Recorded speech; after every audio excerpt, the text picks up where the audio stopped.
Eagles now have 2 Super Bowl titles, inching closer to the rest of the division. Washington with 3, Giants with 4, Cowboys still at the top with 5. But obviously a lot has changed over the last 30-something years, Jonah. Yeah, and Eagles have now won 2 in the last 7 years, been to 3, and they've, I think, been to 4 in the last this century. So a lot of work to do if you're the Cowboys. And I would think the Cowboys just got a blueprint from the Eagles on how to conduct business in the offseason. Clarence, I want to start with you as we begin this second segment. The Cowboys in particular made it pretty clear in the last offseason that they're just going to stand pat and hope things work out. Eagles did the opposite. You know, they did extensions right from the jump. They brought in Saquon Barkley. Then they drafted extremely well, which is what they've done for the last few years. But what do you think this Eagles Super Bowl victory signals to Jerry Jones and the Cowboys front office in terms of how to move forward? Yeah, to me, it's a referendum on how the Cowboys do business. You know, and the Cowboys were not all in. The Eagles have been all in. The Cowboys have talked about, doomsday is coming for the Eagles. And I talked to the Eagles owner, talked to the Eagles GM about that at the Super Bowl. Harry Roseman, he said, I don't sit up here and worry about doomsday.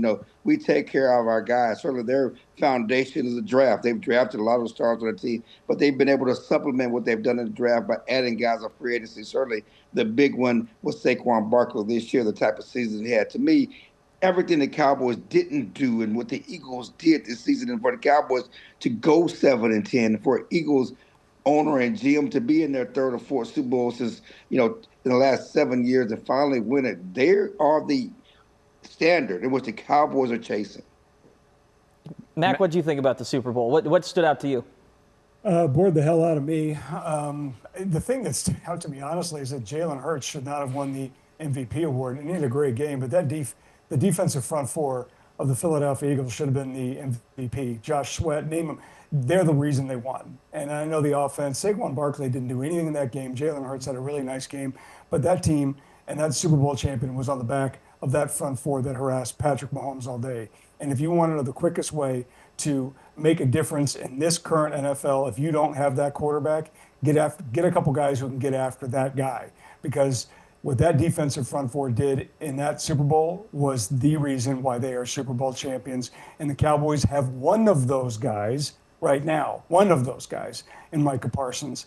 They clearly need 1 or 2 other horses to make that kind of impact and that kind of game, and they don't have them. It always comes down to the battle in the trenches, right? You win both the lines of scrimmage, and the Eagles clearly did that. But the offensive line definitely held up there into the bargain, too. I mean, Chris Jones on the other side of the Chiefs has been a dominant force in the playoffs for like the last, it feels like a decade practically at this point. But to stone him and give Jalen Hurts the time to find guys downfield, that's the primary concern I have with the Cowboys moving forward is the line going to develop in the way with some of these young guys to fill in the spots? Jonah, what do you think?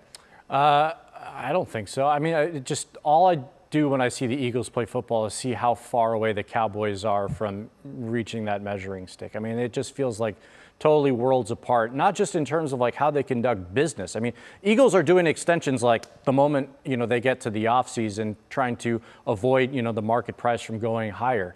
But it's also the drafting. The Cowboys used to be really good at drafting. I mean, really like 3, 4, 5 years ago. But the last couple of years, they have really struggled to draft well. Whereas the Eagles have drafted impact starters. I mean, this last draft alone, they got 2 starters in their secondary. One of them had a pick 6. The other's a shutdown corner. I mean, it's that type of immediate impact the Cowboys need from draft picks. Really the type of impact that any team needs from rookies when you have a quarterback that is receiving so much money. When you have so much money allocated to your quarterback, you need rookies and first contract guys to show up.